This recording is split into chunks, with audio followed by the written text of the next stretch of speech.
Hello everyone, welcome to Krishnatri classes. आज हम लोग अपना इलेक्ट्रिसिटी चैप्टर का लास्ट टॉपिक स्टार्ट करेंगे, हीटिंग इफेक्ट ऑफ करंट। इससे पहले हम लोगों ने रेजिस्टेंस पे न्यूमेरिकल्स देखे और इलेक्ट्रिक पावर का कंसेप्ट भी देखा था लास्ट लेक्चर में।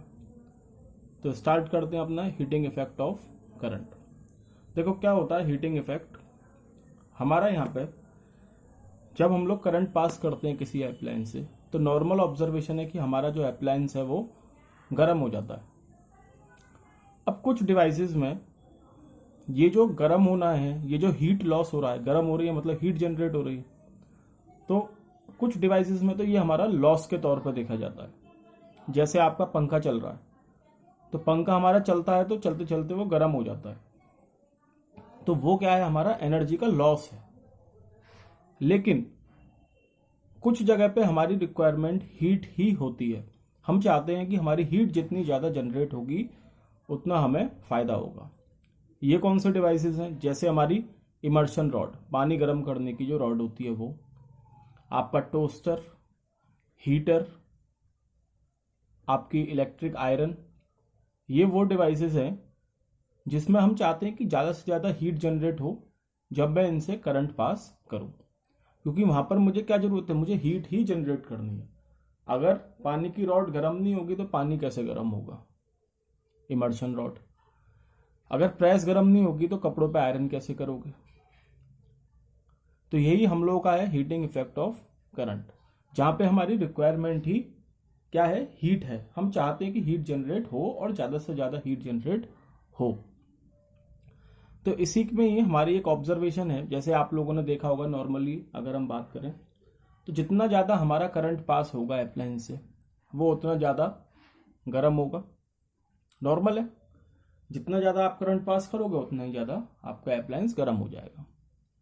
सिमिलरली अगर आप एक आयरन है प्रेस, उसको आप 5 मिनट चला रहे हो और 15 मिनट चला रहे हो, तो किस टाइम में उसमें हीट ज़्यादा जनरेट होगी? तो आप कहोगे 15 मिनट में होगी, मतलब जितना ज़्यादा टाइम उतनी ज़्यादा मेरी हीट जनरेट होगी। तो दो चीज़ें हमने देखी, एक मेरा जो हीट जनरेट हो रही है अगर मैं उसको H से डिनोट करूं तो वो डायरेक्टली प्रोपोर्शनल है करंट के, ठीक, और डायरेक्टली प्रोपोर्शनल है वो किसके, टाइम के। सिमिलरली जितना ज़्यादा आपका रेजिस्टेंस होगा उतना ही करंट को फ्लो होने में दिक्कत होगी, क्योंकि रेजिस्टेंस क्या करता है, अपोज करता है। और जितना हम अपोज करेंगे, जितना करंट देर में फ्लो हो पाएगा, आपका क्या होगा, हीट उतनी ही ज़्यादा जनरेट होगी। इसलिए हम कहेंगे हीट आपकी डायरेक्टली प्रोपोर्शनल है रेजिस्टेंस के भी।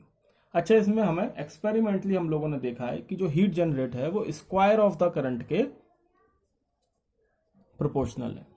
तो H is directly proportional to I square. अगर मैं इन तीनों को कंबाइंड कर दूं तो मेरा क्या आ जाएगा, H is proportional to I square RT।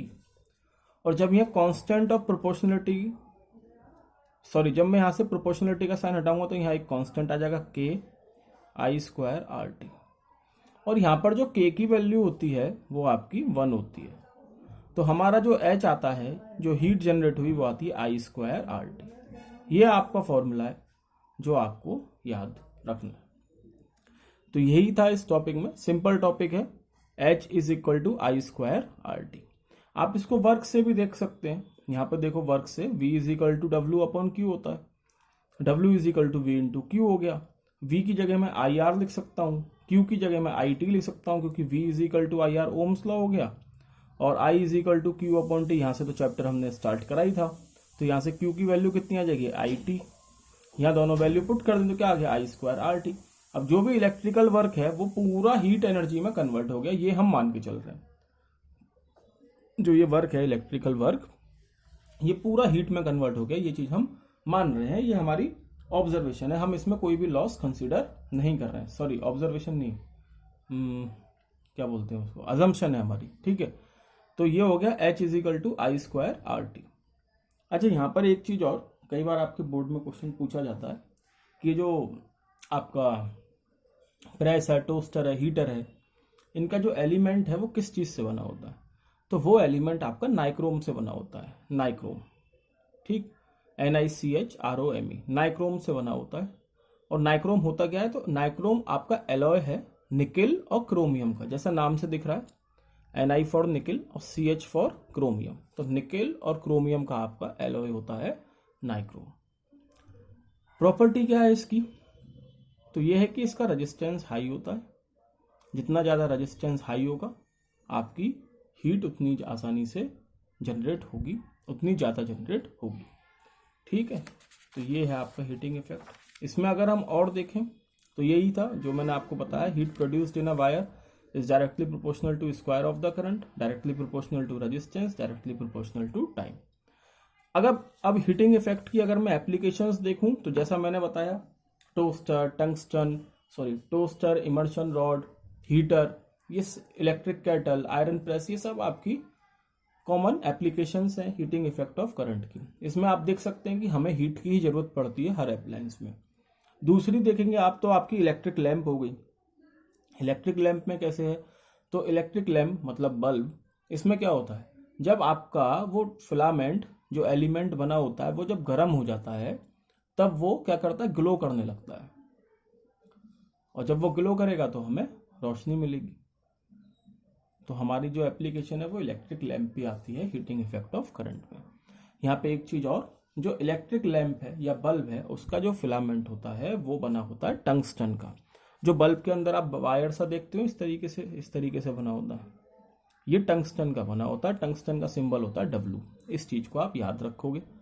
Heater वगैरह का जो एलिमेंट है वो नाइक्रोम का है, बल्ब का जो है वो टंगस्टन का बना होता है, symbol is W, capital W। और इसकी प्रॉपर्टी क्या है कि इसका मेल्टिंग पॉइंट बहुत हाई होता है, 3300-3400 के करीब इसका मेल्टिंग पॉइंट रहता है। ठीक है, और इलेक्ट्रिक बल्ब के अंदर हम लोग गैसेस, जो अनरिएक्टिव गैसेस है ना, जैसे आर्गन और नाइट्रोजन, इनको फिल करते हैं। ठीक है, जिससे उसकी लाइफ लॉन्ग हो जाए, किसकी, बल्ब की। ठीक है, तो ये है आपका हीटिंग इफेक्ट ऑफ करंट। अभी कुछ क्वेश्चंस और देख लेते हैं हीटिंग इफेक्ट ऑफ करंट या इलेक्ट्रिक पावर से रिलेटेड, अभी इसी वीडियो में कंटिन्यू कर लेते हैं। तो देखो यहाँ पे आपका पहला क्वेश्चन है, आपको 3 सर्किट गिवन है क्वेश्चन में। एक में आपकी एक लैंप लग रही है यहाँ, दूसरे सर्किट में सीरीज में 2 लैंप लग रहे हैं, और तीसरे सर्किट में आपकी पैरेलल में 2 लैंप लगी हुई हैं। क्वेश्चन है इसमें कि in which circuit are the lamps dimmest. Dimmest मतलब किस सर्किट में आपकी लैंप सबसे कम इंटेंसिटी से जलेगी, मतलब मुझे कब सबसे कम रोशनी किस सर्किट में मिलेगी, ये पूछ रहा है। तो आप अगर इसमें देखोगे तो देखो, अगर मैं इसकी बात करूं, रेजिस्टेंस की बात करते हैं पहले। मान लो ये R1 है, ये R2 है, ये R3 है। तो हमें पहले ये देखना है कि इसमें रेजिस्टेंस किसका ज्यादा होगा। देखो, सबसे डिमेस्ट कौन जलेगा, जिसमें करंट सबसे कम फ्लो होगा। ठीक है, और सबसे तेज, सबसे ज्यादा रोशनी कौन देगा, जिसमें करंट सबसे ज्यादा फ्लो होगा। तो हमें यही जानना है। अब करंट जानने के लिए मुझे रेजिस्टेंस मालूम होना चाहिए, इनमें से किसका रेजिस्टेंस ज्यादा है, किसका कम है। जिसका रेजिस्टेंस ज्यादा होगा उसमें करंट कम फ्लो होगा, क्योंकि रेजिस्टेंस अपोज करता है करंट को।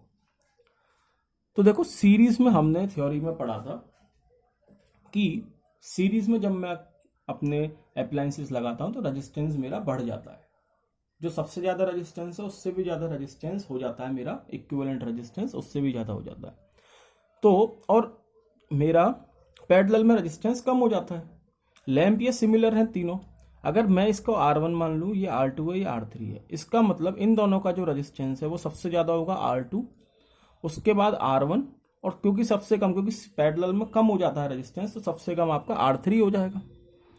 यहां पर मुझे ये बात मालूम पड़ी कि R2 मेरा सबसे बड़ा है, इसका मतलब R2 के सामने जो I2 होगा वो सबसे छोटा होगा, फिर I1, और फिर सबसे ज्यादा जो करंट फ्लो हो रहा होगा वो I3 में हो रहा होगा, मतलब थर्ड सर्किट में। तो सबसे कम रोशनी कौन सा सर्किट देगा, जिसमें करंट सबसे कम फ्लो हो रहा होगा, और वो कौन सा है, I2 वाला, मतलब सर्किट 2। ठीक है, अगला question, in which circuit are lamps of equal brightness to lamps in circuit 1। अब पूछ रहा है कि किस सर्किट में जो ब्राइटनेस है लैंप की वो बराबर होगी सर्किट 1 के, सर्किट 1 में करंट फ्लो हो रहा होगा, ठीक। अब इसमें देखो क्या हो रहा है, इसमें करंट ओवरऑल तो बहुत ज़्यादा फ्लो हो रहा है, मतलब ज़्यादा फ्लो होगा ओवरऑल, जो हमने I3 निकाला है। लेकिन जब यहाँ पे करंट डिवाइड होगा तो इसमें जो करंट फ्लो होगा वो तो उतना ही होगा जितना एक लैंप में होना होगा इंडिविजुअली। इसका मतलब यहाँ पे जो ब्राइटनेस होगी लैंप्स की वो इसकी ब्राइटनेस के बराबर होगी पहली वाली की, ठीक है। लैंप तो करंट तो उतना ही लेगी ना जितना उसे चाहिए होगा, ठीक। और क्योंकि ये पैरेलल में तो करंट यहाँ पे डिवाइड हो जाएगा, तो यहाँ पे जो करंट इनको मिल रहा है वो इसी के बराबर मिल रहा होगा, तो इनकी जो ब्राइटनेस होगी वो इसके बराबर होगी पहले वाले के। विच circuit gives out maximum light, तो सर्किट 3 ही आपको मैक्सिमम लाइट देगा, 2 लैंप जल रही हैं, ठीक है, और सबसे ज़्यादा करंट भी फ्लो हो रहा है, तो आपका सबसे ज़्यादा जो ब्राइटनेस लाइट देगा वो आपको सर्किट 3 देगा, ठीक है। आगे चलते हैं, एक क्वेश्चन और, इसमें आपको सर्किट गिवन है, सिंपल क्वेश्चन है, एक सर्किट गिवन था, ठीक। इसमें एक स्विच यहाँ पर है S1 जो कि ओपन है, एक सर्किट यहाँ है S2, 2 लैंप लगी हैं A और B। अब यहाँ पे इसने सिर्फ 4 स्टेटमेंट दी हैं और हमें बताना है कौन सा सही है। तो देखो S1 and S2 are closed, A and B are lit, lit मतलब जल रहा, S1 और S2 क्लोज्ड हैं और A और B जल रही हैं, जलेंगी कोई बात नहीं, लेकिन हमें उससे पहले चारों ऑप्शन देखने होंगे, क्योंकि ये हमसे कुछ और चाह रहा है। अगर हम लोगों को पढ़ते ही लगा दिया तो ये वाला ऑप्शन सही लगेगा अभी, लेकिन आगे क्वेश्चन पढ़ते हैं, क्योंकि मल्टीपल चॉइस में क्या होता है, हमें मोस्ट अप्रोप्रिएट आंसर चूज करना होता है। तो देखते हैं, S1 ओपन, S1 हमने ओपन कर दिया, S2 हमने क्लोज कर दिया, A is lit and B is not lit. क्या लगता है आपको, अगर मैंने S1 ओपन रखा है तो क्या मेरा A और B में से कोई भी जल पाएगा? नहीं जलेगा, क्योंकि करंट ही फ्लो नहीं हो रहा आगे। तो S2 के क्लोज और ओपन होने से कोई मतलब ही नहीं हो रहा। अगर ये वाला ओपन है तो आपका ये बल्ब जलेंगे ही नहीं, भले ही आप इसको क्लोज कर लो, और आप भले ही इसको ओपन रखो, लेकिन अगर आपने इसको क्लोज कर दिया तो आपका करंट फ्लो होगा दोनों में और आपका सर्किट कंप्लीट हो जाएगा और ये दोनों जल जाएंगे। तो यहाँ पे जो S2 है ना उसका कोई मतलब ही नहीं है, ठीक है। वैसे भी स्विच को पैरेलल में लगाने का कोई मतलब नहीं है, ठीक। तो S2 open and S1 closed, A and B are lit, ये ऑप्शन सही है, क्योंकि S2 मुझे ओपन रख के भी मेरी लाइटें जल रही हैं दोनों, ठीक है। तो इस ऑप्शन से ज़्यादा एप्रोप्रिएट मेरा C ऑप्शन है, इसलिए मेरा यहाँ पे A वाला नहीं होगा। अगला भी देख लेते हैं, S1 closed, S2 open, A remain lit. तो ये मैंने पहले ही बता दिया कि S1 अगर क्लोज्ड है, S1 क्लोज्ड, S2 ओपन है, तो A lit, A remain lit नहीं, दोनों जलेंगी, तो आपका तीसरा ऑप्शन ही सही होगा। आप S2 को ओपन रखें, S1 को क्लोज करेंगे तो दोनों बल्ब जल जाएंगे, ठीक है। अब एक क्वेश्चन इलेक्ट्रिसिटी बिल के कंसेप्ट पर देख लेते हैं। देखो एक बल्ब है जो रेटेड है कितना, 200 वोल्ट 100 वाट। क्या हो गया, ये वोल्टेज होगी 200 वोल्ट, पावर होगी 100 वाट। पूछ रहा है what is its maximum, what is its resistance, उसका रेजिस्टेंस कितना होगा, पहला क्वेश्चन। उसके बाद 5 सच बल्ब्स, 5 ऐसे बल्ब्स हमने 4 घंटे के लिए जलाए for 4 hours, what is the electrical energy consumed. फिर पूछ रहा है कितनी इलेक्ट्रिकल एनर्जी कंज्यूम होगी अगर मैं 5 ऐसी बल्ब जला दूं, ठीक। और लास्ट में पूछा है कैलकुलेट द कॉस्ट, कॉस्ट निकालनी है अगर रेट हमारा 4.60 पर यूनिट है, अगर रेट हमारा 4.60 पर यूनिट है तो कॉस्ट कितनी होगी। सिंपल क्वेश्चन है, पावर गिवन है, वोल्ट गिवन है, सबसे पहले रेजिस्टेंस निकालना है। तो P इज टू वी आई हमने पढ़ रखा है, P है, V है, I नहीं है, तो I की जगह मैं V अपॉन R डाल सकता हूँ, तो P is to V square upon R आ गया, वहाँ से आप R की वैल्यू निकाल लोगे, यही मैंने यहाँ पर करा है, P is to V square upon R कर दिया, ठीक। देखो एक बार बता देते हैं, P इज टू वी आई और I की जगह मैं डाल सकता हूँ V अपॉन R, तो ये हो गया V स्क्वायर अपॉन R, ठीक। यहाँ पे वैल्यू पुट करेंगे, R आ जाएगा, R आ गया। उसके बाद हमने पढ़ रखा है इलेक्ट्रिकल एनर्जी, क्या पढ़ा था, पावर इनटू टाइम। अब उसने बोल दिया कि आपने 4 घंटे के लिए बल्ब जलाए, 5 ऐसे ही बल्ब आपने 4 घंटे के लिए जलाए, 4 आवर्स, ठीक है। तो E is to P into T, power आपके पास है 100 वाट, टाइम आपके पास है 4 आवर्स, आप इसको मल्टीप्लाई कर देंगे। यहाँ 1000 से डिवाइड इसलिए कराए क्योंकि जो रेट मुझे गिवन है ना वो पर यूनिट के रेट गिवन है, और मैंने लास्ट लेक्चर में बताया था पर यूनिट मतलब किलोवाट आवर। ठीक है, एक यूनिट का मतलब क्या होता है, किलोवाट आवर। तो अगर मैं यहाँ पे electric energy power kilowatt hour में ले लूँ तो वो अच्छा रहेगा, सूटेबल रहेगा कैलकुलेशन के लिए। 1000 से डिवाइड कर दिया, 0.4 किलोवाट आवर। अब ये जो इलेक्ट्रिक एनर्जी आई है ये आपकी एक बल्ब के लिए आई है, फॉर 1 बल्ब। लेकिन आपने कितने ऐसे बल्ब जला रखे हैं, 5 जला रखे हैं, तो आप इसमें 5 का मल्टीप्लाई कर देंगे तो ये आपको टोटल एनर्जी आ गई 2 किलोवाट आवर, मतलब 2 यूनिट्स। 2 यूनिट आपकी कंज्यूम हो रही हैं 5 बल्ब के द्वारा 4 घंटे जलने के बाद। ठीक, तो कॉस्ट 1 यूनिट की मुझे दे रखी है 4.60, 2 की कितनी हो जाएगी, इसमें 2 का मल्टीप्लाई कर दूंगा तो आपका 9.20 इसका आंसर आ गया। ठीक है, तो ये आपका इलेक्ट्रिक एनर्जी पे क्वेश्चन हो गया। एक लास्ट क्वेश्चन और आज के लेक्चर का देखते हैं, इसमें क्या कह रहा है। अ 2 किलोवाट हीटर, एक 2 किलोवाट का हीटर है। अ 200 वाट टीवी, एक 200 वाट की टीवी है। एंड 300 वाट लैंप, एक 300 वाट लैंप्स हैं। सबको हमने स्विच ऑन कर रखा है फ्रॉम 6 PM टू 10 PM। हमें टोटल कॉस्ट निकालनी है अगर हमारा जो रेट है वो है 5.50 पर किलोवाट आवर। तो देखो पावर ऑफ हीटर दे रखा कितना, 2 किलोवाट। पावर ऑफ टीवी दे रखा 200 वाट। तो इस 200 वाट को मैं किलोवाट में चेंज कर दूंगा, 1000 से डिवाइड कर दोगे 0.2 किलोवाट आ गया। लैंप जो है 3 लैंप दे रखी है 100 वाट का, इसका मतलब 3 लैंप कितने की हो गई, 300 वाट की। तो टोटल पावर मेरी कितनी हो जाएगी, 300 वाट को किलोवाट में कर दूंगा, 1000 से डिवाइड 0.3 किलोवाट। टोटल पावर मेरी कितनी होगी, power of heater plus power of TV plus power of lamp, 2 plus 0.2 plus 0.3, 2.5 kilowatt आ गया। अब इसमें इलेक्ट्रिक, तो ये तो मेरी होगी टोटल पावर कंज्यूम्ड। तो इलेक्ट्रिक एनर्जी कितनी हो जाएगी, E is equal to power into time. कितने घंटे के लिए यूज कर रहे हो, 6 PM से 10 PM तक आपने ये ऑन कर रखे हैं, मतलब 6 to 10 PM कितना हो गया, 4 घंटा हो गया।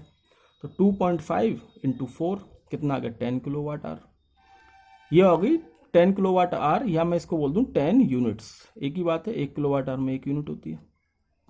अब 1 किलोवाट आवर के रेट मुझे दे रखे हैं 5.50 रुपीज़। 10 के कितने हो जाएंगे, इसमें 10 का मल्टीप्लाई कर दूंगा तो आंसर विल बिकम 55 रुपीज़। तो ये था आपका हीटिंग इफेक्ट ऑफ करंट, और इसी के साथ आपका इलेक्ट्रिसिटी चैप्टर कंप्लीट हो गया है। नेक्स्ट टाइम हम लोग लाइट स्टार्ट करने वाले हैं, जिसमें पहले रिफ्लेक्शन पढ़ेंगे फिर रिफ्रैक्शन पढ़ेंगे। ठीक, तो ये था। अगर वीडियो पसंद आया तो लाइक करो, चैनल को सब्सक्राइब करें, कमेंट करें, शेयर करें। घर पर रहें, स्वस्थ रहें। धन्यवाद।